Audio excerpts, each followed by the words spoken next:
Well, we are continuing to ride the tidal wave of good feelings and celebration from LSU's national championship. Joe Schwartz, part of the LSU women's staff. Thanks for coming down, Joe. Congratulations, man. Thank you. Thank you for having me. It's exciting.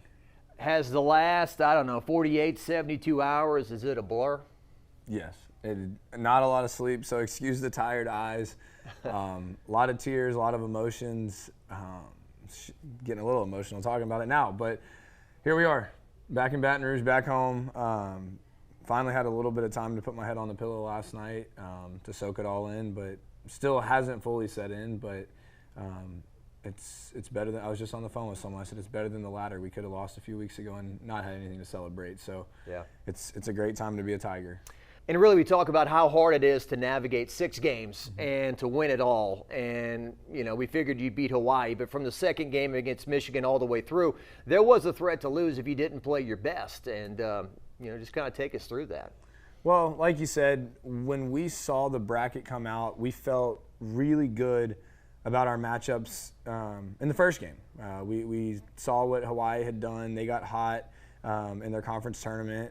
Probably wouldn't have made the NCAA tournament as an at-large, but every other team in our region posed a threat to us. And whether it was matchup problems, whether it was size, whether it was three-point shooting, whether it was guard play, every team that we matched up with, we had something to worry about. But Coach told us at the beginning of the tournament, she said there's 5 things that are going to help us get to where we want to go. And that was to get back to Dallas to a Final Four and have a chance to compete for a championship. And it started with focus. It started with leadership, execution, and then the 2 basketball things that had gotten us as far as we've got this year, which was defense and rebounding. Yeah. Let's talk about the national championship game. So Jasmine Carson in the second game against Michigan, she really gave you guys a boost, hitting those 3 3-pointers in a short stretch that kind of separated the score in that game. But then she hadn't scored in 3 straight NCAA tournament games, and the shooting display she put on in the first half is something that legends are made of and will never be forgotten. Right. It was really special to see Jazz get hot at the right time. And people throw that cliche around in the NCAA tournament. You want to be playing your best basketball at the right time. You want to peak in March. For us, peak in April, I guess. And I've seen how hard Jasmine's worked from day one. The second she got on campus last summer, she was texting me, hey, can you let me in the gym? I want to get on the shooting gun. I want to get shots up. And it wasn't 200, 300. It was 500, 600, 700 makes a day starting back in July. And then you get to August, September, and you see her, there'll be days in practice where she'll hit 8 or 10 threes and not miss. And then throughout the season this year, she had a lot of ups and downs. But you look at some of the games that she had big games in. You go back to the Oregon State game. You go to the Tulane game. You look at what she did against Alabama on the road, what she did against Vanderbilt on the road, Florida, 7 threes against them. So she's one of the most pure shooters I've ever been around, and I knew her time was coming. When we saw the buzzer sound saw the clocks hit 0 in the Iowa-South Carolina game, we were all sitting in the stands. Then we go back to the hotel and start watching film on them. We knew Iowa didn't play great defense on the perimeter. We knew they were going to make us beat them from the outside. That's kind of was their game plan against South Carolina. They packed it in, and South Carolina needed to hit shots. And so I knew Jazz was going to have a big night when she got in, and I just kept telling her, I said, confidence, confidence, confidence. And sure enough, when you see one go in and then you see another one go in, it's like throwing a rock in the Mississippi River. 9 of 12 from 3-point range LSU was in the first half of the national championship against Iowa. Last year, Poa, 2 big 3-pointers. They left her open. And one should have been a 4-point play, too. She did get fouled on the second one that she made. When she hit the floor. Yeah, that was a foul, by the way. Officiating was a big subject after this game, and about the superstars who got in foul trouble and got put on the bench and whatnot. And even on Iowa's perspective, they got a technical foul. Caitlin Clark kind of tosses the ball behind her. Anyway, that's not part of the good stuff. The good stuff is LaDasia Williams, the 2 games she had in the Final Four. I think averaged 18 points a game. And then, the Utah game, you don't beat Utah without LaDasia, right? She was 11 of 14 in that game, scored 24 when the team only scored 66. She was huge. She was huge for us. And people always throw around the term leadership, as I just talked about, one of those 5 things that Coach said would get us to where we wanted to go. And LaDeja might be the quietest person on our team. LaDeja and Jasmine both are probably 2 of the quietest people on our team, but leadership is bringing people with you and setting an example. And their play throughout the tournament, I know Jazz went 3 games without scoring, but like you said, we don't beat Utah if LaDeja doesn't play the way she did. We don't probably get to a national championship game if LaDeja doesn't play the way she did against Virginia Tech. And then to see what Jazz was able to do in the championship game, those are 2 seniors right there. Everyone knows what Alexis Morris was going to bring to the table. We knew she was going to shine. We knew Emily Ward was going to hold the bench down, bring the energy. Like, that's 4 seniors right there that were not ready to watch their year end. And then when you get to the last game, like, all right, it's got to end one way or another. Let's make sure it ends the right way. Yeah. Alexis, the entire postseason, she was kind of down the stretch, Alexis, right? Put the ball in her hands, everyone just spread out and let her go to work, and she did this time and time again. And really, your last 3 games in particular, her scoring was tremendous. Yeah, there's something to be said about Alexis Morris. She's one of Kim Mulkey's favorite players. Went to Baylor. Coach had to kick her off the team. She decided she wanted to come back for another chance and showed up last year at our first team meeting, and the rest, I guess, is literally history. She made it a point when she went on and said that I want my senior night to be in Dallas, Texas. And then we get to Dallas, Texas, and we win the semifinal game, and she's like, all right, I'm getting greedy now. Now I want to cut down nets as my senior night. So I think that's just a testament to the type of kid that she is, her willingness to win, never give up. I mean, there was a time in her life where she didn't even want to play basketball anymore. And look what she's done now. She set herself up to be on the next stage at the next level and keep playing basketball for a long time. Absolutely. And Angel Reese, once again, doing things, we've been talking about all year. Her power to rebound down low. She's that word always trips me up, Joe. Ambidextrous. Yeah. I don't think she really knows which hand she is, if she's right-handed or left-handed. So ambidextrous, that could be the right thing, but whatever she's doing, keep doing it. Yeah. I like it. Her rebounding force, her strength, and then you see her ability to catch the ball at the top of the key, dribble, make moves, and take it to the hoop as well. And she obviously was a huge force for you in the game. Yeah, it was really special to see Angel, and the narrative all season had been Angel didn't show up for big games. South Carolina might have been her worst statistic game of the season, and then Tennessee, that second half, I think the last 13 minutes of the game she had 0 rebounds, which is so unlike Angel. But she made it a point after that Tennessee loss in the SEC tournament to get with our strength coach, get into the weight room, work on conditioning, work on strength. And you can't change your body overnight to get ready for a tournament, but she had already built that foundation. She just needed to tone up a few things. And Coach Thomas, he got her right. There's some before and after pictures I think they showed during one of either the semifinal game or the national championship game at the transformation just from the Tennessee game to that first and second round games that we got to host at home. And that just, it shows how badly Angel wanted to win and what she was willing to do for this program. Yeah. And it's kind of scary to think about when she hits the weight room for the next 5-6 months. Right. Before the next year. Well, and the other thing that was interesting, as we were taking it all in before the game started, they announced Angel Reese as a sophomore. So next 5-6 months, we get her for her junior year, and then we'll have her back hopefully for her senior year. So looking forward, but yeah, the next 5 or 6 months are going to be really incredible. I think we're going to let the girls celebrate this one a little bit. You don't want to kill them. You don't want to beat them down. But yeah, they'll be back, and they're going to be hungry for next year, because if they didn't think the target was on their back this year, just wait till next year. It's a revenge tour next year. Yeah, that's right. The huge crowds will continue. Yes. LSU's coming to town, sell out the building. Yep. If we beat them, make a T-shirt, a billboard, that type of thing. And still, as we're standing here, April the 25th hasn't gotten here, which is the 2-year anniversary of your head coach Kim Mulkey being hired at LSU. Yeah, and all the people that played their role on the team this year, like you said, from the players who score a lot of points and play a lot of minutes, you couldn't ask for 2 better people at the end of the bench, like you said. Emily Ward, Izzy Besselman. Besselman, she's got 3 years left or whatever moving forward. Emily and Izzy are 2 kids that I relate with because I was a walk-on. and Emily was awarded a scholarship this year and deserved every bit of it. And I've been in Izzy's ear all year, just stay the course, because I have been in your shoes. And as a staff member, no one else on the staff can say they were a walk-on. So I was a walk-on, and I had sat on the end of the bench. I sat on the end of the bench for 4 years, but I made sure that I was positive, never a bad day.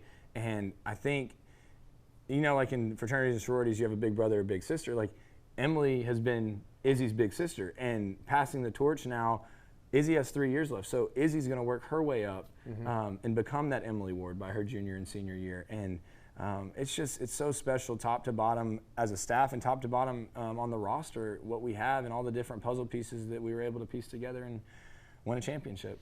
And quick background on you. You were on the Texas Longhorns basketball team. Yes, sir. You were good friends with Kramer Robertson, Kim's son, and then just along the way, how you were doing insurance or real estate. I'm sorry. Yep. And then how did you end up with Kim?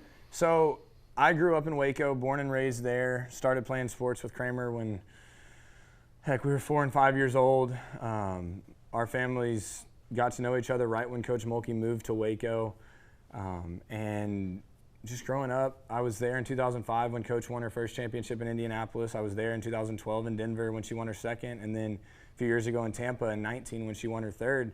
I was there for all of them, and didn't really have any ties to Baylor other than Kim Mulkey.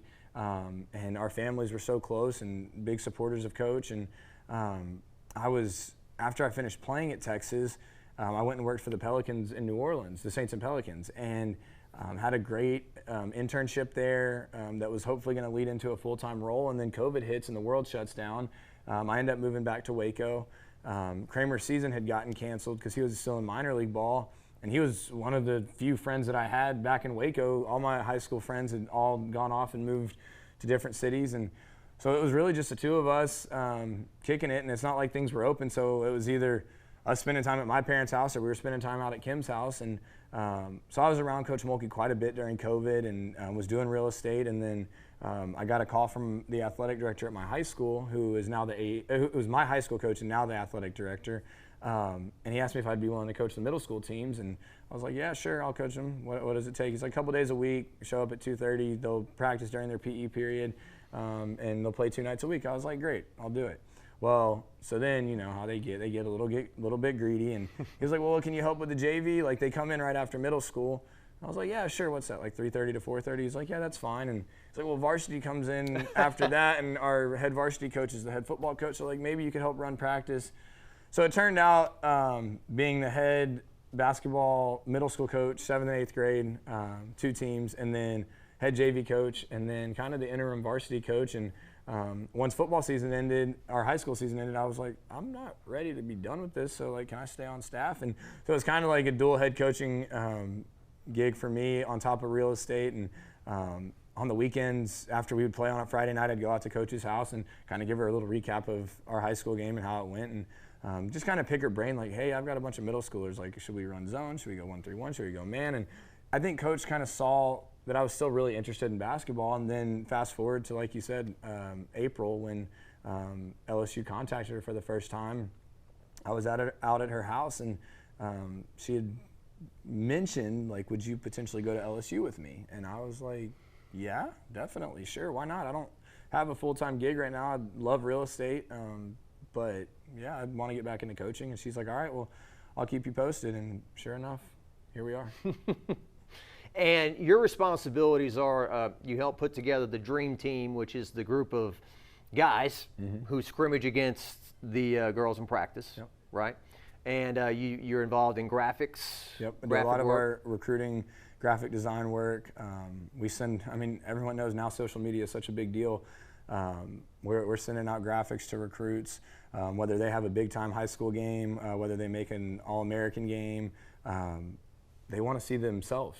I mean, look at Flage, look at Angel, look at what they're doing on a social media standpoint. So just content that we can get out to them, video stuff, and then when they actually come to Baton Rouge for their unofficial and official visits, being able to interact with our recruits and kind of help sell LSU. It's a really fun little gig we've got going. And the staff, as I've talked about all year, it's a deep staff. There's a lot of assistant coaches. Yep.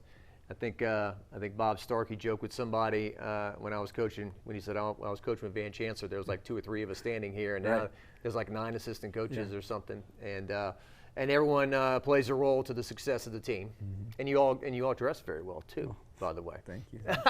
That's a big deal, right? I mean, you don't come out looking shoddy when you're on the sideline of these big games. Well, you better show up, because if not, Mulkey's going to outdress anyone. I mean, she outdresses anyone as it is, but you better hold your part as well. Yeah. So. And Coach Mulkey, I think there's a lot of people nationally who view her from the outside, perhaps, and take a look at one relationship with one player she's had when they don't even know. Like everyone has personal relationships that are none of no one's business. It's not your business, right? But they have all. Some of these people have judged her on one relationship with one player and saying she doesn't care about her players. She makes it all about herself with her dress and stuff like that. And just me covering her for 2 years, maybe I had some preconceptions of her that have been proven to be incorrect 2 years in covering her. So it's a lot I'm throwing at you right now. But what would you say to all that? Perception isn't always reality. Kim Mulkey's the most down-to-earth person I've ever been around. She's family-oriented.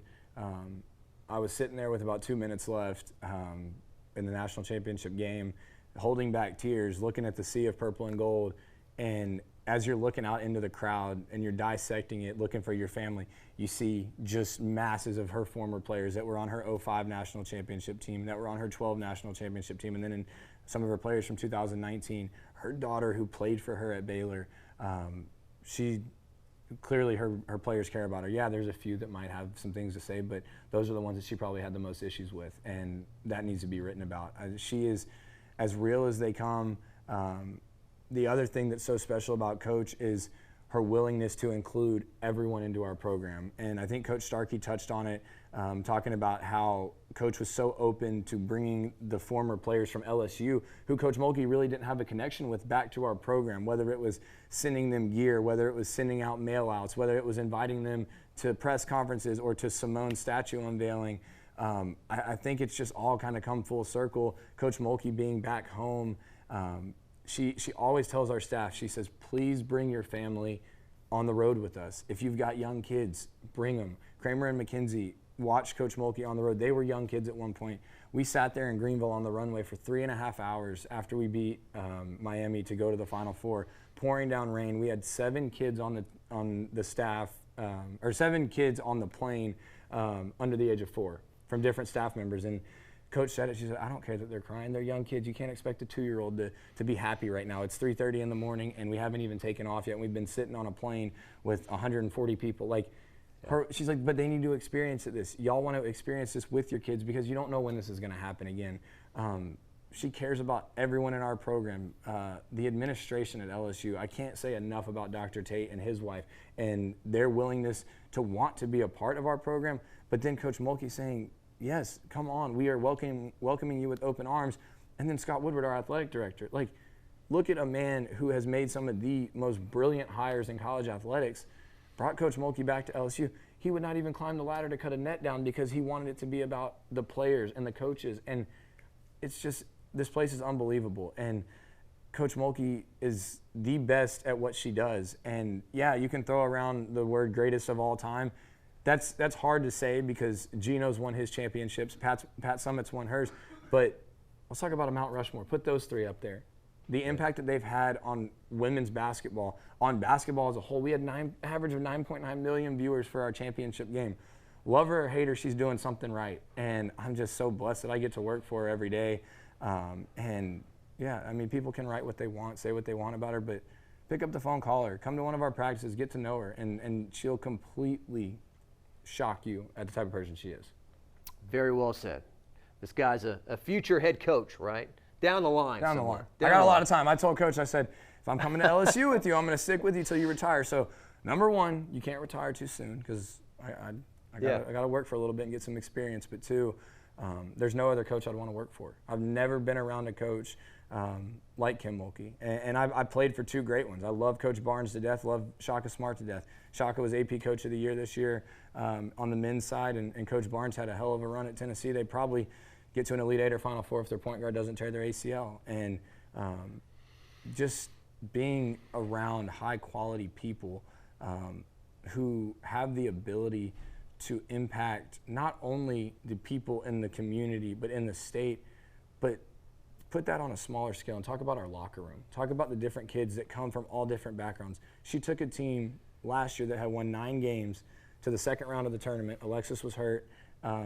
And then this year we had 9 new players and that come from all walks of life, all different conferences. We had kids from the Big 10, from the Big 12, from the SEC, all decide they wanted to come play for Kim Mulkey because they knew that she was going to impact their life one way or another. She doesn't promise them national championships. She doesn't promise them wins. She doesn't promise them playing time. But what she does promise them is a great college experience, a degree, and on top of that, put a little whipped cream and sprinkles. That's a national championship we got because the cupcake tasted really good. And she's a genius when it comes to scheduling because that non-conference schedule everyone talked about, how do they feel about that now? They did call those cupcakes, I guess, back then. But like you said, it was delicious at the end. Yeah, exactly. She knew what she was doing.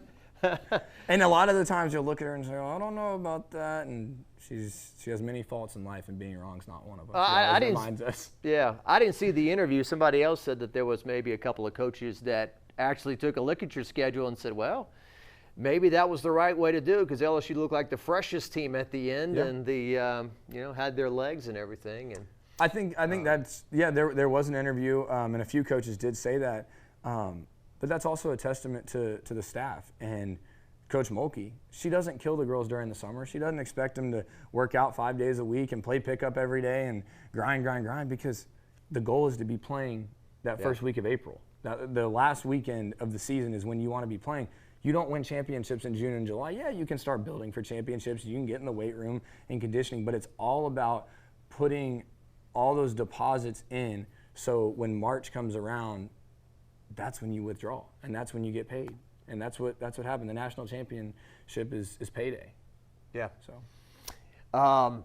And it was just amazing that 48 hours from and as Joe and I are standing here, the talk is airing right now and has a picture of Angel Reese and her hand. And I got to be honest, I was sitting courtside not watching the game on television, and I missed that whole thing. Yeah. And then I got in the locker room while we're doing interviews, and somebody brought it up, and then, then these things kind of get steroids pumped into them and get repeated and shown repeatedly, which had nothing to do with you winning the game against Iowa in the national championship. It was a 3-second interaction or whatever it was that becomes the story.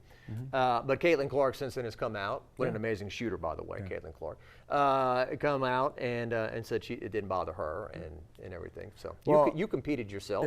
Yeah. As a former player and a big-time trash talker, at least in the high school level, I was on a team in college and was probably skilled to play at a lot of other probably mid-major schools. But if you're not talking trash, then you're not a competitor. And there's ways to go about doing it, but I gained so much respect for Caitlin Clark with what she said yesterday and how she carried herself throughout the whole tournament from a national media standpoint, and Angel as well. Angel, she's got a dog in her, and I wouldn't want to play her, but if you're a competitor, you're going to talk. And win or lose, someone's got to win, someone's got to lose. And if you can back it up, you back it up. But at the end of the day, we're trying to grow the game of women's basketball, and what an embarrassment for the media to take away from the national spotlight. Angel Reese, Flau'jae Johnson, Caitlin Clark, Susanna, the post player. Like, you had some elite level talent on the court. Talk about the game. Don't talk about this and that. Like,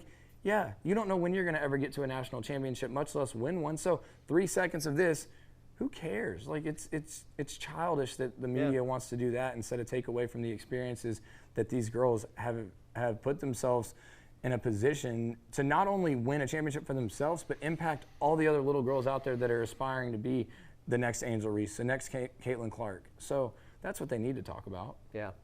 And look, I've learned how to use social media over the years and what to do and what not to do. Never stepped in it that bad, but I don't know if some of these guys are drinking or what, but to go on a platform and put your face up there and use profanity and call a 20-year-old some very nasty things for the entire nation to see. I mean, obviously, we can debate things, but that's taking it too far, and that's below the belt. It's like I said a few seconds ago, write about the game. Come meet these kids in person. Our practices are open. Come get to know them before you write about them. Yeah, anyone can hide behind a computer screen or hide behind their phone.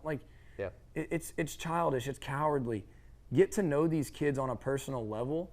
See what they're doing in the community. We had 3 kids today at Raising Cane's that one was working the drive-thru, one was working the register, and they're serving meals to people. They're donating a lot of their NIL to different charities. They're impacting the community in Baton Rouge and really the nation as a whole in so many other ways.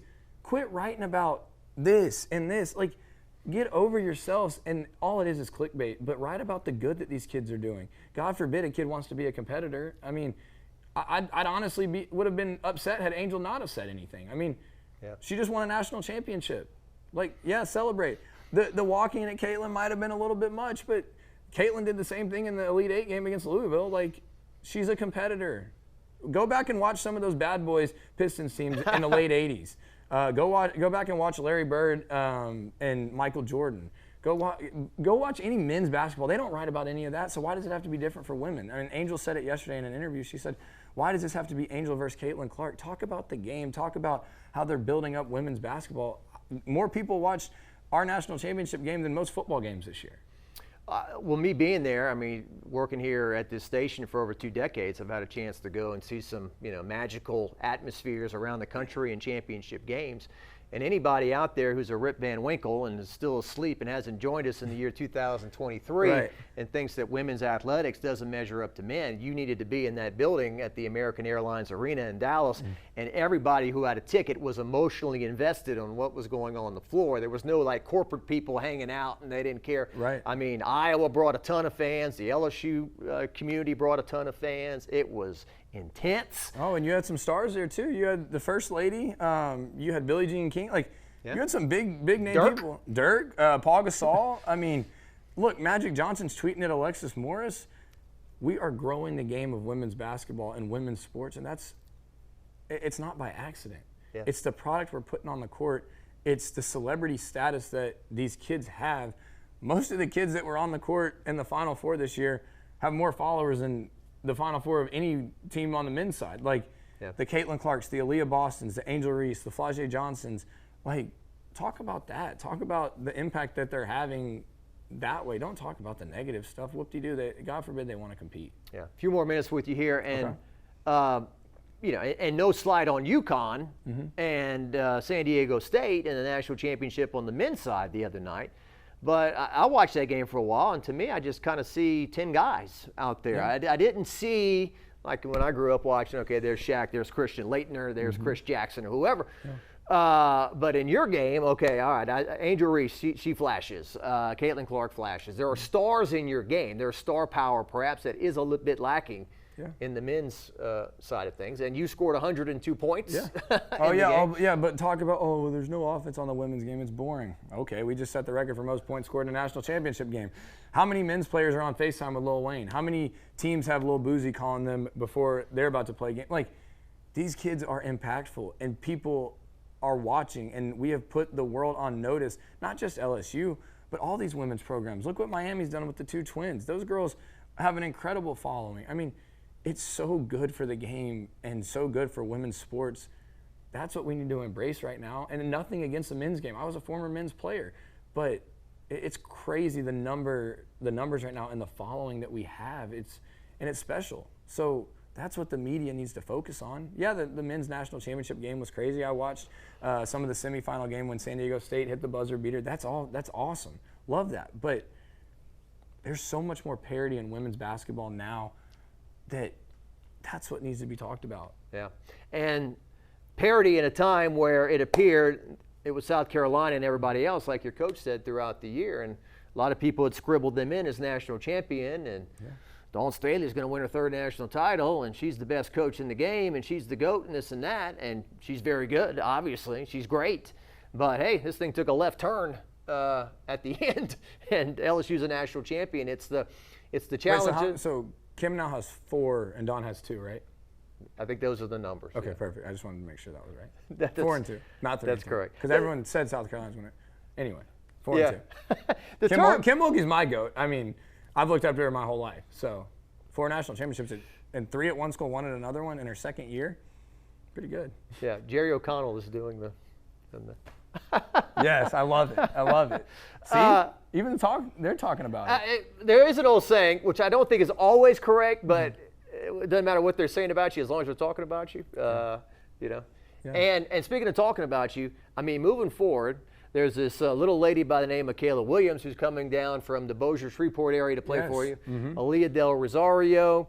It's Janae Kent. Janae Kent, and then Angelica Velez. Angelica Velez, boy, she is salty and sassy when she handles and passes. And if you don't think she's going to bring that smack talk or the trash talk from the Bronx, get ready for that too.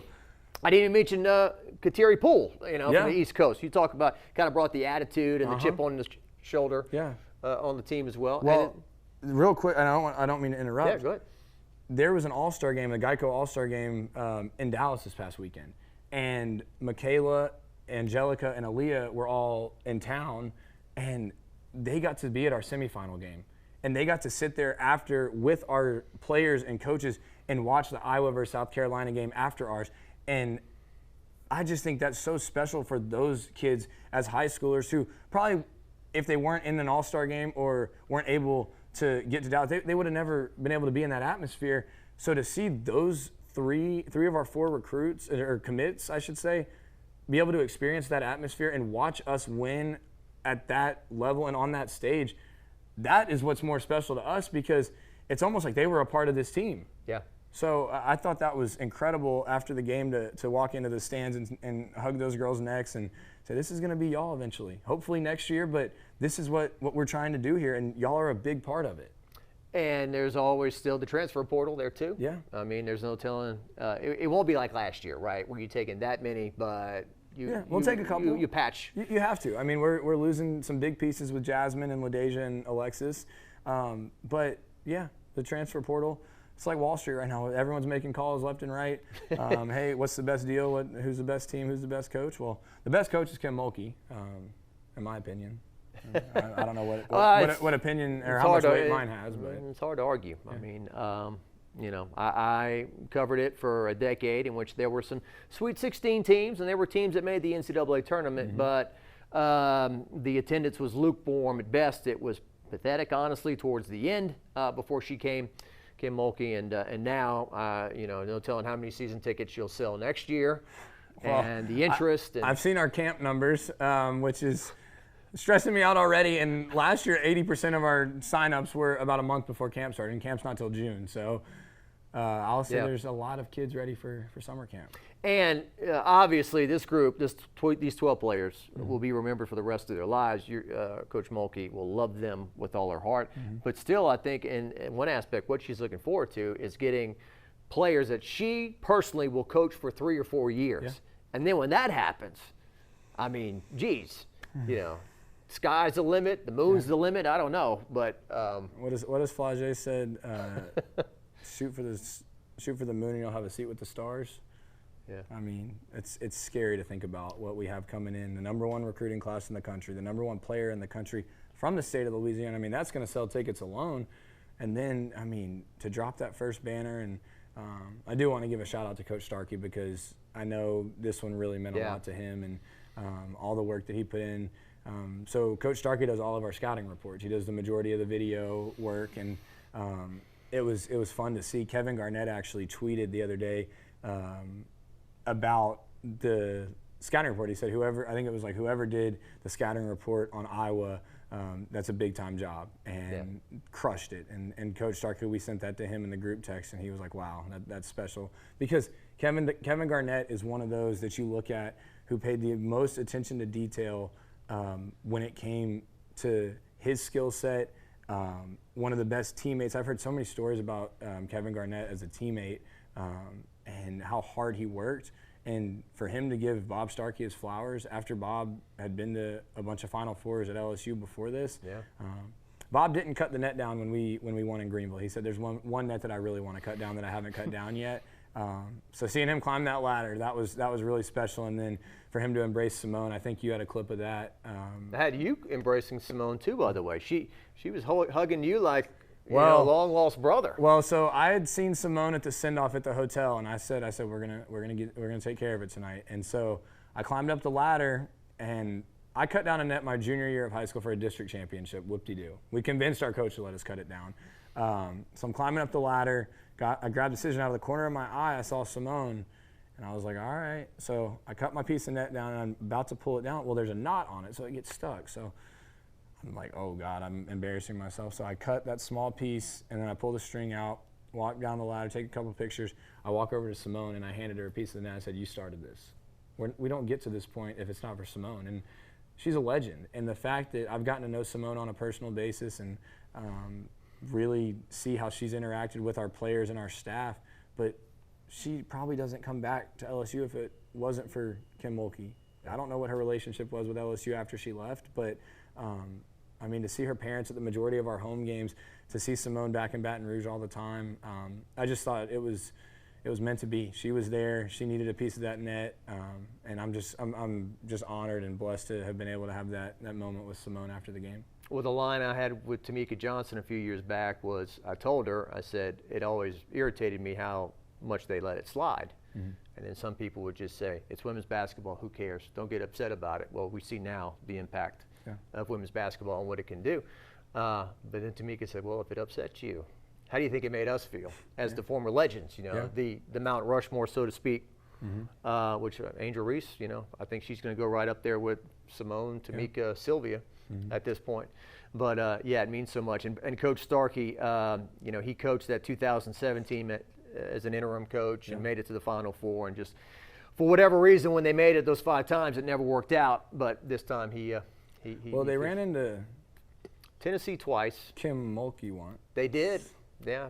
It's funny their how best team, you know. Yeah, when you put Final Fours and national championships and you go look, that name Kim Mulkey just keeps coming up. It's crazy. Are you saying we can go back in time and give LSU a national championship because they lost to Kim Mulkey and she's No, she just brought him one. This was kind of her saying, all right, well, this is for 05. Now we can all celebrate it. Yeah. So it's been special. And we're still going. Yeah. Congratulations. How old are you anyway?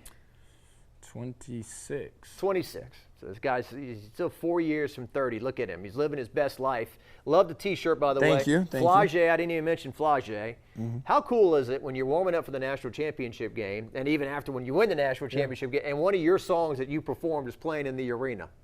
It's crazy. Well, it's even crazier. Some of the games we went on the road this year, like SEC, like rivalry games, even their DJ would play Flage's song.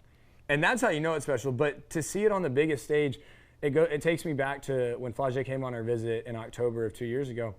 Her mom kept saying, well, none of these other schools are going to let Flage rap and play basketball. Like, why not? Why? I'm like, sit down with coach and just lay it out there. And Kim's like, oh, yeah, she can rap. She can do whatever she wants. As long as I can get her focused for 3 to 4 hours a day, basketball, recovery, treatment, and nutrition, like, great. Let her go do whatever she wants. She's going to be a student. She can be a rapper. Hell, she could be an astronaut if she wanted, as long as that flight from the moon gets back before practice starts. I mean, there's a lot to be said about Flage. She turned down a golden buzzer on America's Got Talent so she wouldn't miss a practice in October. They were filming, and I don't know what all the ramifications were, but she was supposed to fly out and go film something, and she said, I'm not missing practice. Yeah. And that probably cost her a little bit of money, but she made a lot of money this week, and she's going to keep making money. She's a special kid, and she's just a great teammate, a great person, and she's got a big, big heart. I know this was probably talked about during our Pink Month, which is for the K. Yao Foundation. Coach Starkey made a pledge to donate money to the K. Yao Foundation, as his wife's a breast cancer survivor, for the number of $1 for every student we had in the student section. And so Flage texted me after the game, and she was like, so how many students can fit in the student section? I said like 1,000, 1,500, something like that. I don't know the exact number. I can find out. Well, for whatever reason, that night was a rainy night, I think, and we only had 500 or 600 students at the game, which is a lot, but we've had more at other games.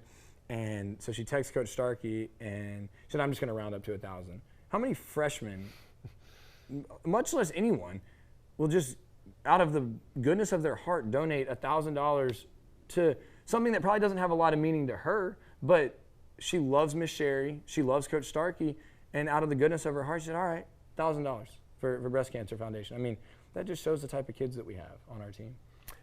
Love covering it. It's been a lot of fun. Joe Schwartz. Thank you. Thank you. Dare I say, maybe Kim would slap me if I said dynasty in the making, but hey, I'm just going to sit back and watch because they're doing the work for sure. We're excited for the future. We're going to celebrate this one, and then once it all sinks in, we'll get back to work in a couple days, weeks, maybe months. There you go. Maybe she gives me a little bit of vacation time this summer. I do want to go see Kramer play. He hit his first home run last night of the season, home opener. Not distracted anymore. No, with women's basketball. Those first 3 games really don't count. And it was crazy. Like, I've never seen a group of, and this is one more thing to add before we go off.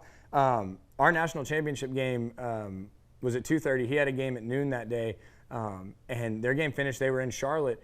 Well, their players agreed to not leave the visiting clubhouse until the game was over. So he FaceTimes me from the court, and all of them are in the clubhouse just going crazy. And you're talking about AAA baseball and some major league players who are on rehab assignments, like cheering for us. Yep. Like, that's how special Kim Mulkey and women's basketball is right now. You've got all other athletes. You have LeBron James tweeting at Angel Reese. You've got pro athletes that are invested in this game, and it's all because of what the product on the court is. The power of those 3 letters, LSU. Thanks for stopping by, everyone. We'll see you later.